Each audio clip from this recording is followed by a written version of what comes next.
Welcome to the very first episode of Speaking Concretely, the official podcast of the Cement Association of Canada, where we delve into the surprisingly fascinating and complex world of cement and concrete, the most used material on the planet after water, and the literal backbone of our communities and infrastructure. Join us as we explore innovations, sustainability, and the future of construction, one concrete block at a time. I'm your host, Adam Auer, President and CEO of the Cement Association of Canada. It's a great pleasure for me to be launching this new podcast, which we hope will provide a new and dynamic platform for meaningful conversations about our industry, the critical role that cement and concrete play in our lives, and how industry is changing to address the needs and challenges of the modern world, including and especially climate change. To start our first episode, we're diving into the gritty world of the cement and concrete industry, the bedrock of our nation's buildings and transportation infrastructure. Whether you're an industry professional, an environmental enthusiast, or simply curious about the foundation of the structures around us, this episode is for you. And who better to have that conversation with than our board chair and president and CEO of Lafarge Canada East, David Redfern. David, welcome to Speaking Concretely. And thank you very much and congratulations for being the first guest on our show. All right. Well, glad to be here, Adam, on the first ever podcast of Speaking Concretely. I thought we could start by maybe you just telling us a little bit about yourself, both in your capacity as the CEO of Lafarge East here in Canada, but also as the chair of the board of the Cement Association of Canada. I've been in the industry 25 years. I have worked around the world and across Canada in various roles in construction, ready mix, aggregate, and finally cement. It's been a very interesting journey I've taken. I've learned a lot and met very many interesting people. But one of the the best parts of the job is really being involved in how we live, how we build. It's central to everything we do. So it's been a very exciting journey. And coming to being the chair of the Cement Association at this time is really exciting because we really are, I feel, at a hinge in history. Up to, I'd say, 5 years ago, it was really about construction and how we build. But now we've really added a new lens around sustainability and how we actually balance that with how we live. So being there when we launched the roadmap to net zero, absolutely critical and exciting, but also getting to meet the different stakeholders in government, with our allies and ready mix. It's been an interesting journey as we try to align those perspectives. Yeah, thanks, David. I couldn't agree more on all of those points. Super exciting time to be involved in our sector. And I want to get into our roadmap to net zero in just a little bit. But let's, especially for our listeners who may not be that familiar with the cement and concrete industry, and let's face it, not a lot of people are that familiar with the cement and concrete industry. I mean, I think people would be surprised to understand how big we are. We employ over 160,000 people across Canada. We contribute over $75 billion to the Canadian economy. There are well over 1,000 cement and concrete sites placed in communities across Canada. And yet people don't really think that much about the industry, which is kind of curious. And I thought maybe you could, tell me, like, how would you describe to someone who doesn't know much about the industry, how would you describe the cement and concrete industry to someone who is unfamiliar? And maybe you could even start with the most basic question we often get, which is, what's the difference between cement and concrete? Sure. So we start with the most basic, and sometimes people talk about cement shoes, people being put in cement shoes. And the answer I'd give to that is you can step out of cement shoes very easily. Concrete shoes, a little more challenging. So if we use a baking analogy, cement is the flour and concrete is the bread. So basically, concrete is made of cement, water, stone, and rock. And it's what you see moving around in those ready mix trucks. Cement is a powder that forms the basis of it. I'm always surprised when people say they don't know anything about the cement industry or concrete. All you have to do is walk around a city and look, and it's everywhere. Literally everywhere. When I'm in downtown Toronto, 90% of what I see is concrete. And it's absolutely foundational to how we live.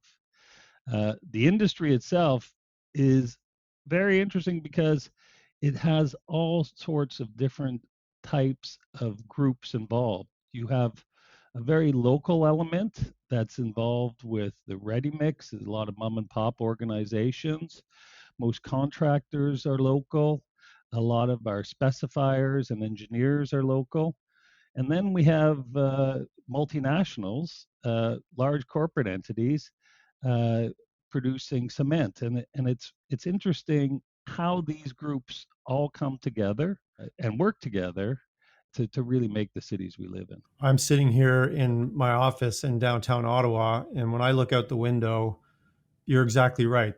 There's concrete everywhere I turn, from buildings that are currently under renovation. I can see a power utility on the Ottawa River, Supreme Court, government buildings. There's a hydroelectric dam just up the river that I can see, all of which depends on concrete. What is it about concrete that makes it so ubiquitous? Well, I think the first piece is you have to speak about cost. You know, when we build, the first thing people think about is how much is it going to cost. The second piece is how flexible is the material I'm going to use? And the third piece is resilience. How long is it going to last? And really, concrete hits all three of these in a way that others can't. First of all, 2 tons of concrete is around $200. When we think about it, that's quite amazing. That 2 tons of concrete or meter of concrete is fluid. It can be formed into any different type of shape. And the final piece is the whole resilience of concrete. We know it's fire retardant. We know it lasts for centuries. So those three things make it really hard to beat. There's place for all the construction materials, wood, steel. We need them all, but nothing can really match that trifecta of cost, flexibility, and resilience like concrete. And all of that concrete does come with some challenges, which we're going to get into in just a minute. But before we start sort of talking about the sustainability pieces and what the industry is doing in that space, what do you think is, given how little people think about concrete, but how dependent we are on concrete as a material in the modern world, what would you say are some of the biggest misconceptions about the industry? First of all, I'm not sure don't people are starting to think about concrete because people are aware of its sustainability issue. And I think one of the biggest misconceptions about the cement and concrete industry is how concerned and how much a part of our thought process is that sustainability question.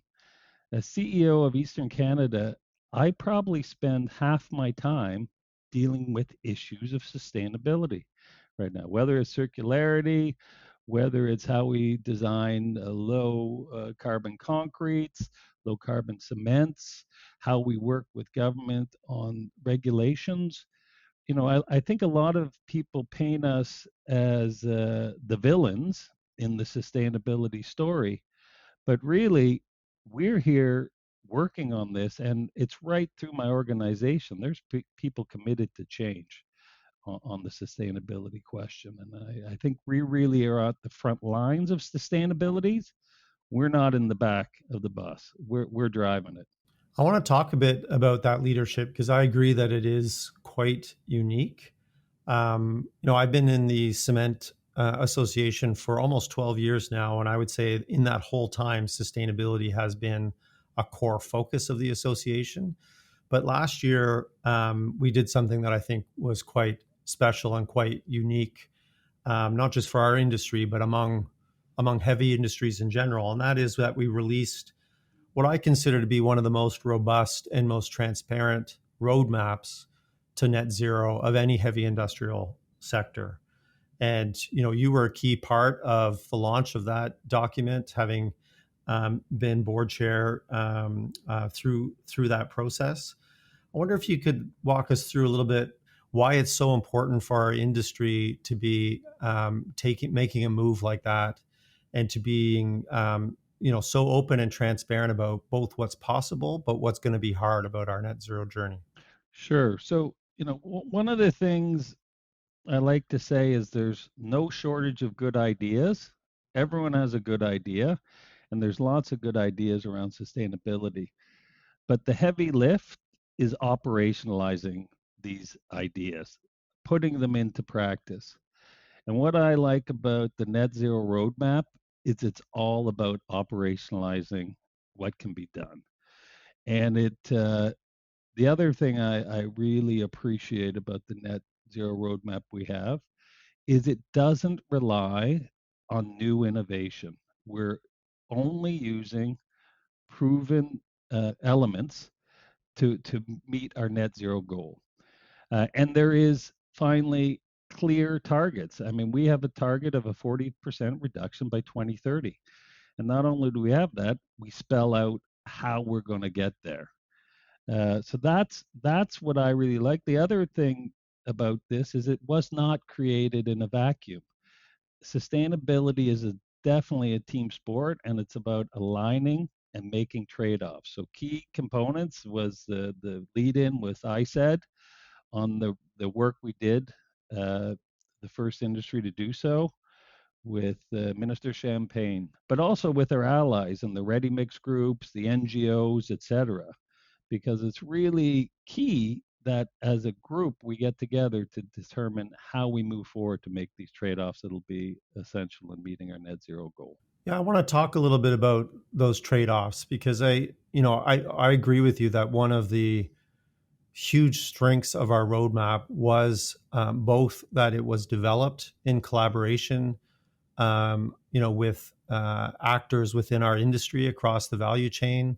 It was also developed in collaboration with some outside environmental think tanks, among others. It was developed in alignment, as you say, with a very unique partnership that we've developed with the government of Canada in support of our net zero journey. And I think the action plan articulates quite clearly that success is not possible without that alignment, and so we need to invest in maintaining those collaborative relationships. But there are going to be trade-offs. This is not a sort of snap your fingers and it shall be done kind of challenge. Even though we talk about low-hanging fruit in our sector, that there are things that we can implement in Canada that, for example, have been implemented in other parts of the world already. There still are transition challenges and transition risks associated with even the easy stuff, let alone some of the more complicated transformations, within our own sector and within the construction sector as a whole.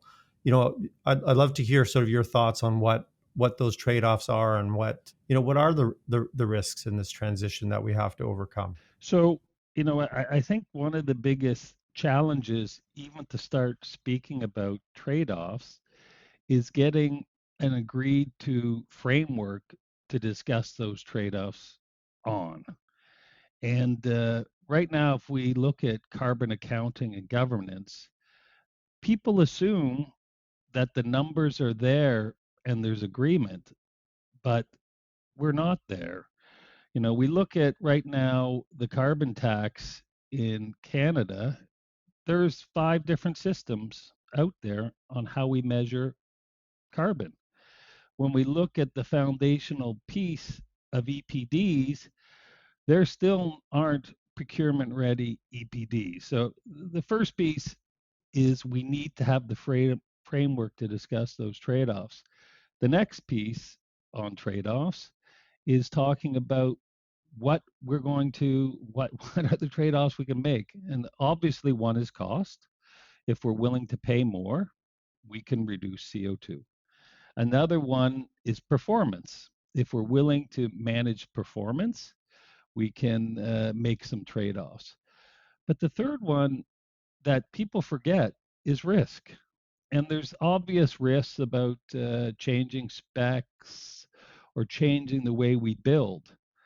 But even some of the simple pieces that are proven, like GUL, which is adding limestone, ground limestone to cement to reduce the CO2 footprint, to some of the low carbon fuels we're using from waste in our plants, even there's risks involved. Uh, Anytime we make change, there'll be someone saying, I don't want to do that.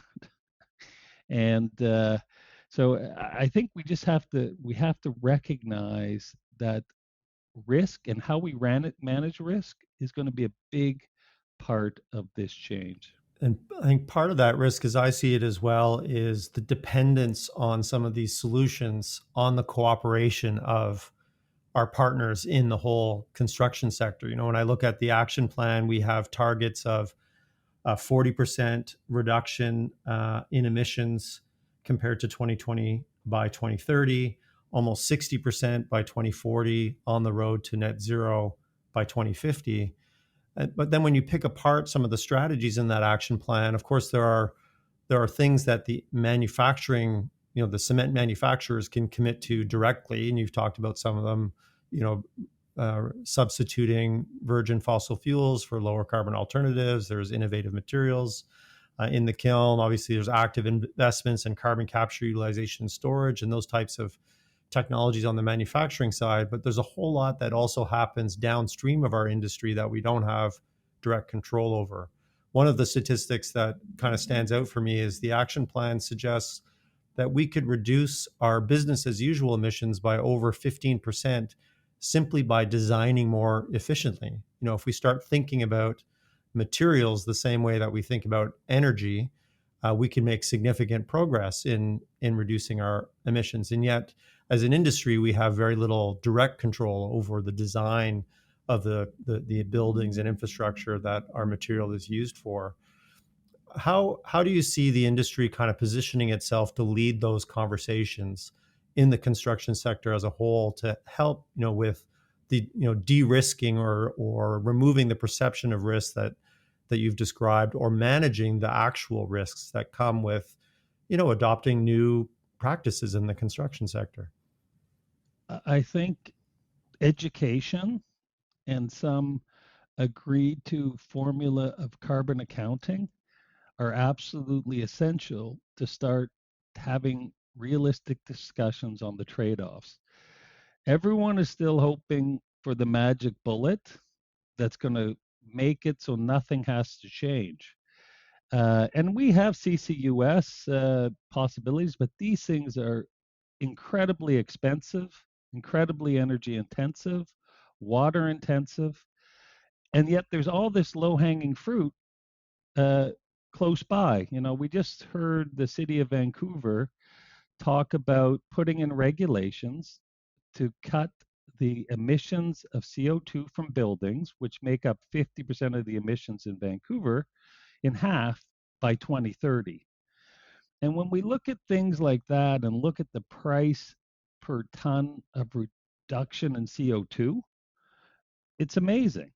And right now, it's really thinking about how we live, how we spend, how we build proactively with that CO2 footprint in mind, rather than standing at the end of the pipe figuring out how we solve a big, big problem.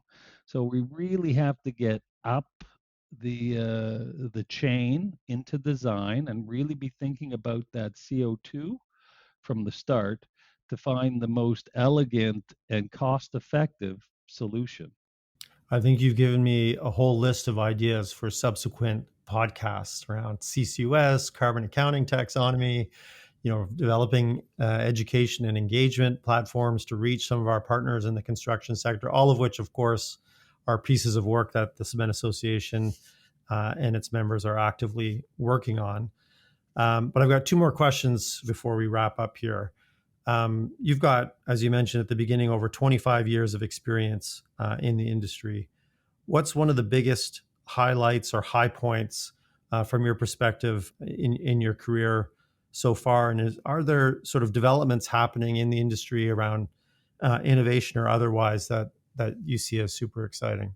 So, you know, I think right now is the highlight, the roadmap launch. Uh, I've always been interested in sustainability and circularity, but I look back in 2014, 2015, I made contact with Savante, and we wanted to put a carbon capture facility pilot in our Richmond cement plant. And at that time, as I pushed to get that done with a bunch of support from different organizations, it was incredibly difficult. There really was not a lot of acceptance. Right now, the commitment throughout the organization is high. And then I look at the work you've done, Adam, leading the Cement Association and putting this roadmap together, and the difficult conversations that we're having with stakeholders. Really, for me, that is the highlight. Putting cement and concrete at the forefront of this sustainability challenge is extremely exciting. Fantastic. Well, and I think this probably anticipates your answer to the final question I have for you, David, which is what advice would you give to anyone interested in joining the industry? You know, you go where the problem is. If you want to deal with the problem, you go where the problem is. And that's really the front lines, and that's construction. I look at Lafarge and a lot of our competitors. We have a huge CO2 footprint that we're committed to reducing. We are huge water users that we're committed to managing more effectively. And we extract millions of tons of material from the ground and move it. These are the big challenges because all of those things are there to enable people to live the way they currently live. And while everyone's all for sustainability, as soon as you ask them to make a change, it's very difficult. And so I call to everyone who wants to be involved, wants to find the solution to these sustainability questions while still maintaining the standard of living. Right now, come to Lafarge, come to the concrete companies, come to the engineers who are building. This is the front line. The answers are there. The real challenge is operationalizing the ideas that are out there and helping to negotiate those trade-offs. What a fantastic way to end the first podcast. Thank you so much, David. I really appreciate you helping us get this new communication tool off the ground. It was hopefully our audience found a very insightful and at times provocative conversation. So thank you very much. Thank you, Adam. Appreciate it. Well, that's a wrap for our very first episode of Speaking Concretely. We've shed some light on some great groundwork for our industry and laid the foundation for some of our upcoming episodes. I want to thank David Redfern for his insights and for the conversation today, and all of you for tuning in. Don't forget to subscribe to our podcast for more concrete conversations. Until next time.